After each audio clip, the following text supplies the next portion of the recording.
மக்கள் என்னைக்கு பாக்கியலட்சுமி சீரியல்ல என்ன நடக்க போகுதுன்னா, அவங்க குடும்பத்துக்குள்ளேயே மாத்தி மாத்தி சண்டை நடக்கு. இந்த சண்டை எதனால வந்ததுன்னு இந்த வீடியோல பார்க்க போறோம். வாங்க வீடியோக்குள்ள போகலாம். இனியா வந்து எல்லார் கால்லயும் விழுந்து, எனக்காண்டி யாரும் மாத்தி மாத்தி சண்டை போட வேண்டாம். என்ன மன்னிச்சிருங்கன்னு சொல்லி எல்லார் கால்லயும் விழுறா. உடனே செலியன் என்ன பண்றான்னா, இனியாவ சமாதானப்படுத்தி வாமா அப்படின்னு சொல்லி ரூமுக்கு அழைச்சிட்டு போறான்.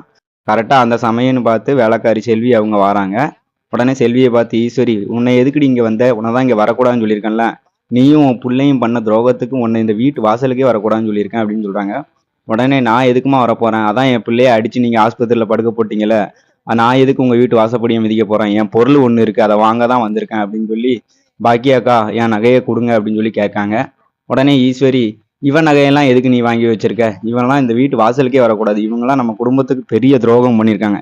இவளெல்லாம் நம்ம வீட்டு வாசல்லையே மிதிக்க கூடாதுன்னு சொல்லி ஈஸ்வரி சொல்றாங்க. உடனே ஈஸ்வரிய செல்வியை சத்தம் போடுறாங்க. நாங்க என்னங்க பண்ணோங்க, நாங்களே கஷ்டப்பட்டாங்கன்னு. உடனே செலியன் என்ன பண்றான், நீ எதுக்கு இங்க வந்த? இந்த வீட்டுக்கு வரக்கூடாது அப்படின்னு உனக்கு சொல்லியிருக்கலாம் அப்படின்னு சொல்லி செல்வியை பத்தி ஏசுறான். உடனே என் நகையை மட்டும் வாங்கிட்டு போயிடுறேன். என் பிள்ளைய அடிச்சு ஆஸ்பத்திரியில வச்சிருக்கீங்க, செலவுக்கு கூட காசு இல்லை, எங்களை அடிச்சு போட்டா கூட யாருன்னு கேட்க கூட ஆள் கிடையாதுன்னு சொல்றாங்க. ஓ ஓ இதெல்லாம் தெரிஞ்சுட்டு தான் என் வீட்டுல வந்து ஒண்ணுமே இல்லாத உன் பையனை என் பிள்ளைய கரெக்ட் பண்ணி எல்லா நகையும் பார்க்க ஆட்டையை போடலான்னு பாத்தியான்னு சொல்லி ஈஸ்வரி கேட்காங்க. நான் ஏங்க அப்படி போக போறேன்? இப்போ கூட போலீஸ் ஸ்டேஷனுக்கு போனா அந்த பிள்ளை, நான் வளர்த்து எடுத்த பிள்ளை இனியா தான் கஷ்டப்படுவான்னு சொல்லி தான் நான் போலீஸ் ஸ்டேஷன் கூட போகாம இருக்கேன் அப்படின்னு சொல்லி செல்வி சொல்றாங்க. உடனே பாக்கியம் நகையை எடுத்துட்டு வந்து செல்விகிட்ட கொடுக்காங்க. நகையை வாங்கிட்டு, இனிமே உங்க வீட்டு வாசப்படியில கூட நான் மிதிக்க மாட்டேன் அப்படின்னு சொல்லிட்டு செல்வி கிளம்பிடுறாங்க.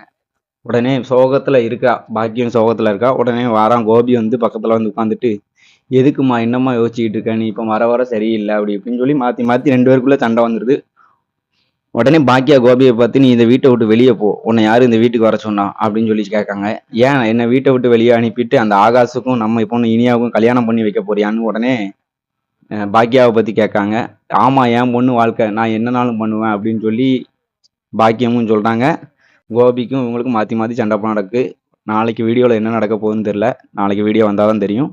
இந்த வீடியோ பிடிச்சிருந்தா ஒரு லைக் அண்ட் சப்ஸ்கிரைப் பண்ணுங்க.